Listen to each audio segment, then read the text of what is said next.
Salam sejahtera Malaysia, denyut nadi suara rakyat bergema di channel ini. Terima kasih kerana terus bersama dalam channel ini. Bagi anda yang baru bersama-sama dalam channel ini, jangan lupa tekan butang subscribe, like dan share. Sekali lagi, denyut nadi suara rakyat bergema di channel ini. Berita seterusnya. Salam sejahtera Malaysia. Ratu Naga, engkau ingat, engkau terror sangat. Kali ini engkau kantoi. Ratu Naga kantoi betul-betul memang apa? Kantoi memang bengap kot. Cuba kenakan Datuk Seri Anwar Ibrahim, tapi anda sendiri kena. Ratu Naga sendiri kena, baru kau tahu padan muka. Nasib baik kau awal-awal lagi sudah perasan bahwa kau itu tak betul, kau tidak tepat dan membohong. Kalau tidak kena saman fitnah, lagi teruk kau kena. Daripada harapan diri, Nuar baru up status Ratu Naga kena kecam teruk. TikTok ke Perikatan Nasional, TikTok ke Pro Perikatan Nasional. Dia bukan TikTok ke Perikatan Nasional, dia Pro Perikatan Nasional. Dikenali sebagai Ratu Naga, hanya mengundang kecaman orang ramai selepas beliau menyangka Datuk Seri Anwar Ibrahim tiada di majlis istiadat perkahwinan anak anda Sultan Brunei. Kau ingat Datuk Seri Anwar Ibrahim siapa? Pakcik kau ke? Pakcik kau memanglah tak kena tidak kena undang, tidak kena jemput. Kau sendiri pun tak kena jemput. Kau ingat Anwar tu macam kau ke? Anwar tu hebat, tahu? Hebat. Dia sangat-sangat hebat. Jauh lebih hebat daripada bos-bos Perikatan Nasional. Jauh lebih hebat daripada yang engkau suka di dalam Perikatan Nasional tu. Datuk Seri Anwar Ibrahim datang. Dia kena jemput tahu. Jadi Ratu Naga memang kantoi, memalukan lah kali ini. Sebelum post, siasat dulu. Nanti kedapatan betul yang kau tu bebal. Dia kemudiannya malam tadi telah mengeluarkan ralat. Kalau anda nanti kena saman lagi fitnah baru tahu. Dia terus mengeluarkan ralat dengan alasan Perdana Menteri menerusi media sosial baru memaklumkan hadir dalam istiadat persandingan di Raja itu.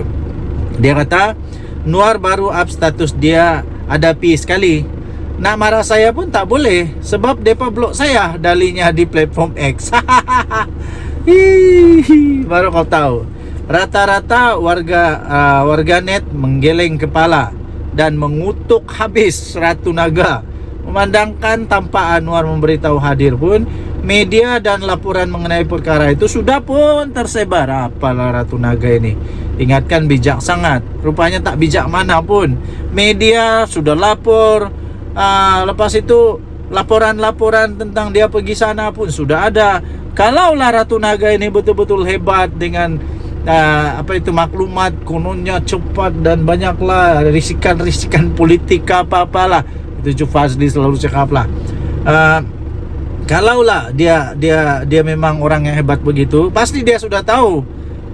Media sudah lapor, media sudah beritahu, berita sudah ada, baru dia tak apa pula. Rupanya dia stalker kepada Anwar Ibrahim punya media sosial aja. Aduh, macam begini kah seorang yang mau jadi penganalisis kah, pemerhati kah, pengomen kah, macam begitu kah? Jadi antara komen-komennya sebarkan benda yang dia Ratu Naga sendiri tak pasti. Acak-acak kena blok. Tak perlu tunggu PMX up status, video bersepah dalam TikTok. Malunya. Lepas tu seorang lagi kata, saya yang tengok sendiri nampak Anwar tengah hari tadi live pakai baju hitam, songkok hitam, isteri pun berpakaian serba hitam. Kesian, dah tak ada modal. Jelas dah membohong dan pembohong. Jadi kamu yang suka dengan Ratu Naga, kamu lama-lama nanti kamu kena jangkit jadi pembohong baru tahu. Salam sejahtera Malaysia, denyut nadi suara rakyat bergema di channel ini. Kalau Hamzah Zainuddin jadi Perdana Menteri, apa pendapat kamu? Patutkah dia jadi Perdana Menteri? Dan sebenarnya dia punya soalan yang paling tepat ialah, bolehkah dia jadi Perdana Menteri? Dapatkah dia potong bos?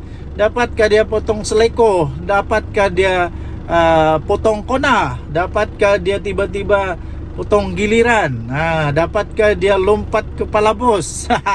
Dapatkah dia untuk menundukkan Muhyiddin sebagai calon Perdana Menteri atau Samsuri sebagai calon Perdana Menteri?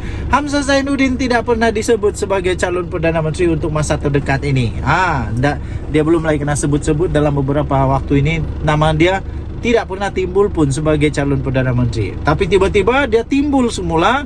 Dia kata dia hilang kuasa terus jadi kaki sembang. Hamzah Zainuddin mendakwa ramai hidup susah. Hamzah Zainuddin, sebelum cakap ini kamu harus cermin diri dulu.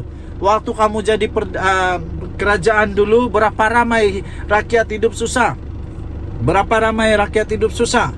Sembang kari kata kamu kata kaki sembang. Siapa yang kaki sembang? Waktu Muhyiddin jadi Perdana Menteri, apa yang kamu buat kepada negara Malaysia? Apa yang Muhyiddin buat pada waktu itu? Coretan Ketua Pembangkang Datuk Seri Hamzah Zainuddin, kononnya ramai mengadu kehidupan mereka bertambah susah, dilihat hanya mengundang reaksi berbau sindiran. Jadi waktu itu, waktu dulu kamu memerintah negara Malaysia, kamu tidak sedar pula lebih ramai yang mengaku hidup susah. Lebih ramai rakyat yang betul-betul terdesak, rakyat yang waktu itu kalau kamu masih ingat, ramainya orang bunuh diri. Ramainya orang yang kena macam-macam lah, kena sita harta, rumah, kereta, lingkup perniagaan, macam-macam. Covid satu hal, tapi polisi kamu waktu itu, tindakan penyelesaian pembangunan semua ekonomi waktu itu, ada kamu sembang ke? Terdahulu menerusi catatan di Facebook, Hamzah berkata rakyat masih tertunggu-tunggu akan keharmonian dan kesejahteraan hidup selepas 2 minggu menjejak tahun baru 2024. Dia juga heran kononnya pembangkang sendiri tidak tahu menahu tentang langkah Dubai dan menegaskan fitnah yang direka dan dimainkan oleh pihak tertentu tidak langsung memberi manfaat kepada rakyat. Saya pun tidak pasti kenapa Hamzah Zainuddin mempersoalkan tentang kesejahteraan rakyat ini. Mahathir begitu lama jadi Perdana Menteri, kemudian Najib Razak jadi Perdana Menteri lebih 10 berapa tahun Najib Razak saya pun tidak ingat lah, tapi Mahathir lah paling lama di dunia. Lepas itu Muhyiddin Yassin sejak Muhyiddin Yassin jadi Perdana Menteri, tunggang terbalik politik negara Malaysia. Disitulah mulainya sudah ada istilah tebuk atap lah, langkah belakang lah, pintu belakang lah, macam-macam. Itu Hamzah Zainuddin mungkin sudah lupa. Mungkin dia sudah lupa. Jadi katanya bukan saja harga barang naik, cas perkhidmatan dan utility juga meningkat. Persoalannya di mana penyelesaian kos sara hidup yang mengimpit rakyat di waktu ini. Tenanglah Hamzah Zainuddin. Menteri Ekonomi sudah pun membentangkan pelan strategik itu, dan dia sudah kata ini akan mengambil masa. Kalau kamu mau kata ini, kamu perlu juga cek balik KPI yang telah KPI yang telah dicapai masa Muhyiddin jadi Perdana Menteri. Berapa ramai orang jadi kaya waktu itu, berapa banyak ekonomi yang ini, berapa banyak pelaburan yang dapat. Boleh jawab tak? Jadi harga barang naik itu, waktu Muhyiddin pun barang naik juga. Barang naik, ekonomi buruk, office tak buka, ekonomi tutup, hotel berpuluh-puluh hotel hampir bankrupt, gulung tikar. Semuanya teruk lah waktu itu. Teruk. Kalau anda setuju teruk, anda boleh tulis teruk. Memang teruk lah. Tapi walaupun begitu, itu bukanlah tanggung jawab 100% daripada Muhyiddin lah. Sebab waktu itu memang keadaan ekonomi teruk, seluruh dunia teruk karena Covid-19. Tapi persoalannya ialah itu cara strategi untuk keluar daripada keterukan itu. Dan persoalannya kenapa waktu itu Hamzah Zainuddin tak sedar pula bahwa rakyat pun susah. Sekarang dah jadi pembangkang, woi, bukannya hebat lagi nak jadi hero. Okey. Jadi tuan-tuan dan puan yang dihormati sekalian, anda boleh lihat berita ini, anda boleh baca sendiri. Wah, tak larat nak baca. Bukan tak larat nak baca, tapi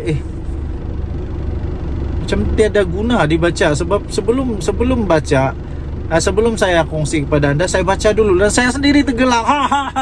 Ada sindrom cermin pecah terjadi kepada Hamzah Zainuddin. Cakap orang sendiri lebih. Okey, Denyut Nadi Suara Rakyat bergema di channel ini di Harapan Daily. Anda boleh lihat ini di Harapan Daily 15 Januari 2024. Tajuknya, dah hilang kuasa terus jadi kaki sembang. Hamzah dakwa ramai hidup susah. Hehehe.